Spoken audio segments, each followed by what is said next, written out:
Cette piste, ça glisse sur la gauche et là, c'est Frenette qui sort de son territoire pour les Tigres. Passe au centre à Kalmikov. Kalmikov s'en va sur la gauche, passe en rondelle au centre ensuite. C'est Frenette et le but! Oh, 1-0 Tigres. Relance très rapide des Tigres là-dessus. Claude et Frenette qui met la touche finale en redirigeant un tir-passe alors qu'il était dans l'enclave. La rondelle qui est passée entre les jambières de Coulombe. Mais moi, je veux attirer ton attention sur ce qui s'est passé en sortie de territoire. Le joueur des Tigres avait la rondelle le long de la rampe. En fait, il avait la rondelle. La rondelle elle était libre, Claude. Bourgeois pouvait aller vers lui, vers la rampe et le défier. Il a préféré reculer. Ça donnait beaucoup d'espace aux Tigres pour faire la relance. C'est devenu un 3 contre 2. Du filet, ça glisse à Nadeau. Ensuite, à droite pour Veillette. Tire avec peu d'angle. Ça a été bloqué. Nadeau veut enfiler l'aiguille, mais le gardien ferme l'espace. Les Cataractes poursuivent l'attaque. Tire le but! Félix-Olivier Chouinard crée l'égalité. Défenseur, Claude, qui avait quitté le point d'appui. S'était amené en deuxième vague, au haut de sa mise en jeu, récupère un retour de lancer. Et je pense que cette rondelle a été touchée par Bourgault. Tire des poignets de Chouinard, dévié par Bourgault. Et c'est un. Est-ce que c'est l'étincelle dont les Cataractes avaient besoin? Peut-être le petit coup de chance, c'est que le tir tenté par Veillette, le gardien Urtubise aurait peut-être dû maîtriser cette rondelle-là, ne pas accorder de retour, mais elle flottait à ses côtés, à sa gauche, et Nadeau en a profité pour remettre à Chouinard qui bat le gardien des Tigres. Et c'est 1-1.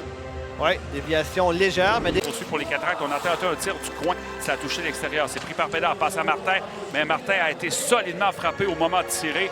Coin à gauche, Ouellet tente un dégagement arrêté par Pépin à la pointe gauche. Passe sur la droite à Bourgault. Bourgault fin de tir, il y a eu lancé de tir qui a été bloqué. Urtubise se déplace et fait un autre arrêt. Cible de parer pour les Tigres. Passe au centre à Roy, ça dévie derrière le filet des Cataractes. 3 minutes à jouer en première période. Solide coup d'épaule d'un attaquant des Tigres à la sortie des Tigres. 2 minutes 13 à jouer en première période. Rondelle qui est poussée par Pellerin au fond de la zone des Cataractes. On passe la rondelle à Roy. Son tir et le but! Et c'était un tir-passe devant le filet. Ça a été dévié par Édouard Ouellet. 2-1 Victoriaville. Oui, Pierre-Olivier Roy est le premier choix au repêchage des Tigres. On a vu pourquoi, Claude. Quelle passe! Quelle passe dans l'enclave. Il n'y avait pas beaucoup d'espace pour faufiler cette rondelle. Roy a attiré le défenseur, a attiré Coulombe également vers lui avant de remettre à son coéquipier qui marque dans un but désert. C'est 2-1. Un but facile pour Ouellet, mais la passe du défenseur Roy, c'est Jack York, bourgeois qui rate le jeu. Et par contre, c'est saisi par Baudouin devant Cormier. Le but! Mais ça, c'est un copier-coller, Claude. Un copier-coller. Qu'est-ce qu'on vient de voir dans la zone des Cataractes? Mais cette fois-ci, c'est Charles Baudouin. Revirement qu'il crée lui-même. Il vole la rondelle à un joueur des Tigres. Et là, c'est un 2 contre 1. Il attire le défenseur. Il attire le gardien des Tigres. Et il remet à Cormier qui touche la cible et qui fait 2-2. 17 secondes après le deuxième but des Tigres. Xavier Cormier, le vétéran, qui ramène tout le monde encore une fois à la case départ. C'est l'égalité. Quel jeu de la part de Charles Baudouin là-dessus. Il a tout fait, Claude. C'est Cormier que... Par le défenseur Sévigné avec 7 secondes à jouer en première période. Tentative de dégagement, ça a été raté. Nadeau passe la rondelle sur la gauche, sur le tir de Veillette. Et quel arrêt de Nicolas Urtubise à la dernière seconde de cette première période. Prive les Cataractes d'une avance. Le plus bel arrêt que j'ai vu cette année, Claude. Veillette dans l'enclave, travaillait du revers. Il a grimpé cette rondelle. Elle s'en allait dans la lucarne. Urtubise avec la grosse mitaine fait un arrêt sensationnel. Et une passe savante d'Olivier Nadeau là-dessus, qui est venu bien près de mener au troisième but des Cataractes. Mais ça reste 2-2 avec 2 dixièmes de seconde à jouer pour profiter de ce retour et non plus concrétiser l'action. Pour les Tigres en attaque, c'est Pellerin. Et dans le territoire des Cataractes, passe la rondelle sur la gauche. Ensuite, à Pellerin, tire. Quel arrêt d'Antoine Coulombe qui vient frustrer le joueur des Tigres et préserve cette égalité de 2-2. Ouais, 3 adversaires gardent la rondelle dans la zone des Tigres. Par contre, il a poussé juste un peu trop loin pour Ponomareff. Mais la bataille se poursuit dans le coin. Ponomareff qui reçoit la passe. Passe à Di Césaré. Oh! Tire le but! Anthony Di Césaré, premier but, Claude, en carrière dans la Ligue d'hockey Jean-Major du Québec. Un très beau mise en scène parfaite de Ponomareff. Vous allez revoir ce but-là dans les bulletins télé. Pourquoi Ponomareff a fait cette passe par derrière alors qu'il contournait le filet? Une passe magique de la part du Russe. Mais juste auparavant, Claude, j'attire ton attention, Di Césaré, c'est lui qui a volé la rondelle le long de la rampe. Bagarre 1 contre 1.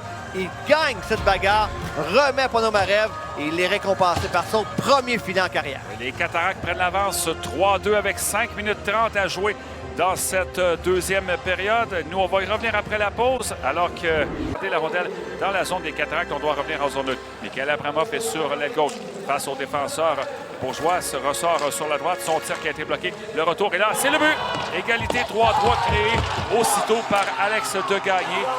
Quelques instants seulement après le troisième but des Cataractes. Coulombe s'en veut. Je pense qu'il a perdu la rondelle des yeux une fraction de seconde. Il était déporté vers sa gauche. Degagné était à sa droite, donc il y avait une ouverture assez importante, même si Coulombe a tout fait pour revenir, Claude. Degagné était plus rapide que lui. L'égalité est de nouveau créée, c'est 3-3. Ouais, l'ancien défenseur des Cataractes qui fait mal à son équipe. Et on le sentait venir, Steve, depuis quelques secondes, alors que les Tigres bourdonnaient dans le territoire des Cataractes. Alors, on est de retour à la case départ. Et encore une fois, tout comme avec le pointage de 2-2, la différence d'un seul but de La Rochelle. Toujours égalité, 3-3 avec 1 minute 30 à faire en période. Martin tente de s'échapper. Tir bloqué par Urtubise et pas de retour accordé là-dessus. Bon lancer du vétéran Martin. Par contre, Urtubise sur une rondelle qui était bon de centre. Pour les Tigres, c'est Ouellet qui sort du coin sur la gauche. Au moment de s'emmener dans l'enclave, a jonglé avec la rondelle. Et toujours Nadeau avec la rondelle. A passé à Ponomarev sur la droite vers Bourgault. Bourgault s'avance dans le cercle de mise en jeu. À Pépin qui est près de la ligne bleue. Pépin à droite à Bourgault. À gauche à Ponomarev. S'avance. Ça tire les buts! Vassili Ponomarev. L'attaque massive avec le coincé, Claude. Ben là, le Russe vient de la débloquer. Un tir des poignets qui semblait pas si menaçant. Je pense que Urtubise, Claude, aimerait revoir ce tir. Mais je pense qu'il a été pris par surprise, qu'il s'attendait à une transversale vers Bourgault depuis le début du match. Les Cataractes travaillent beaucoup avec des passes transversales. Cette fois-ci, Ponomarev décide lui-même de tirer. Et c'est la bonne décision puisque ça fait 4-3. Ouais, je pense que tu as raison, Steve. Urtubise aimerait peut-être revoir ce tir-là parce qu'il ne semblait pas y avoir d'écran entre lui et Ponomarev.